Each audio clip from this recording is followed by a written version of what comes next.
Good evening everyone. आज करते हैं biological importance of mucus. Mucus को इस तरह भी लिख देते हैं, राइट। तो ये म्यूकस जो है सिक्रीट कौन करता है, ये देखो अगर हम स्टमक का जो हम सेक्शन ले तो देखो ये जो है स्टमक की जो इनर लाइनिंग, ये तो फूड पार्टिकल है, इनर लाइनिंग है। तो इस अपर मोस्ट या इनर मोस्ट लेयर को बोलते हैं म्यूकोजा।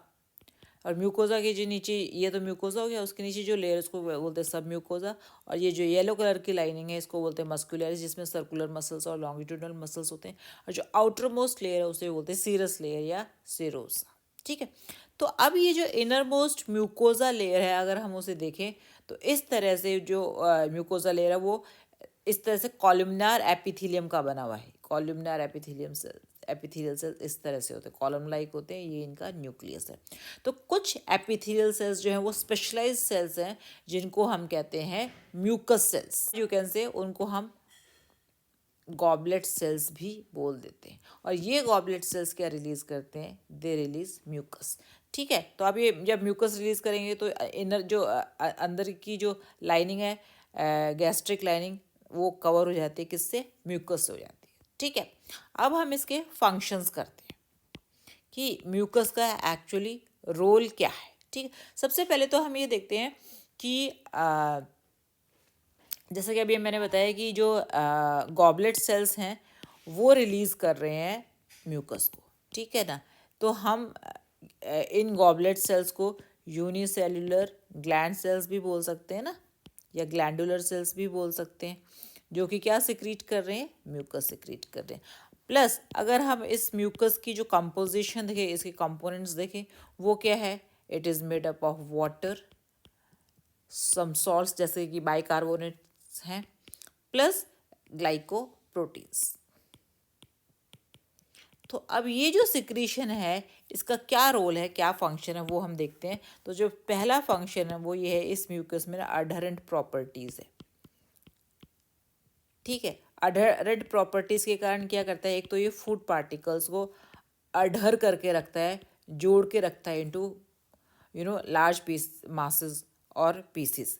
दूसरा, इसी अडहरेंट पार्टिकल के कारण ही जो फीकल मैटर है ना, वो जॉइन होके एक फीकल मास बनाता है। और जब भी कोई चीज़ किसी का मास ज़्यादा होता है या साइज़ बड़ा होता है, उससे पेरिस्टालसिस में काफ़ी मदद मिलती है, यानी कि movement along the alimentary canal जो है वो इजी रहता है। दूसरी प्रॉपर्टी जो है वो है प्रोटेक्टिव।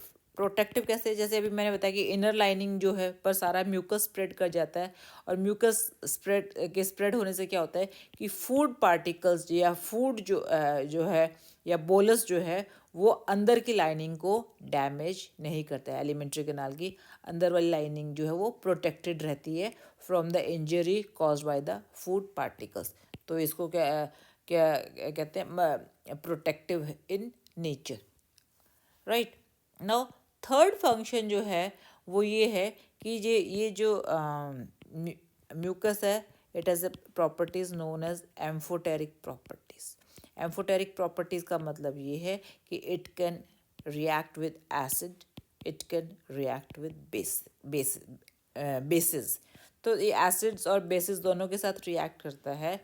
तो इसीलिए it acts as buffer also, क्योंकि ये वहाँ पर जो एनवायरनमेंट है उसका पीएच चेंज नहीं होने देता, ठीक है। तीसरा ये है कि इसमें सॉल्ट्स होते हैं जिसको हम बाइकार्बोनेट्स बोलते हैं। और ये बाइकार्बोनेट्स भी, इनका मेन फंक्शन क्या है, दैट दे न्यूट्रलाइज एसिड्स, ठीक है। और जो नेक्स्ट प्रॉपर्टी है उस प्रॉपर्टी को वो है इसमें, दैट इज़ लुब्रिकेंट। जो म्यूकस है वो लुब्रिकेंट का काम करता है। लुब्रिकेंट से क्या होता है कि जो फूड पार्टिकल है उसकी जो कोटिंग है, म्यूकस की कोटिंग, उसको क्या बना देती है, स्लिपरी बना देती है। और स्लिपरी बनने से क्या होता है कि जो पेरिस्टालसिस मूवमेंट है वो भी इजी हो जाता है, राइट।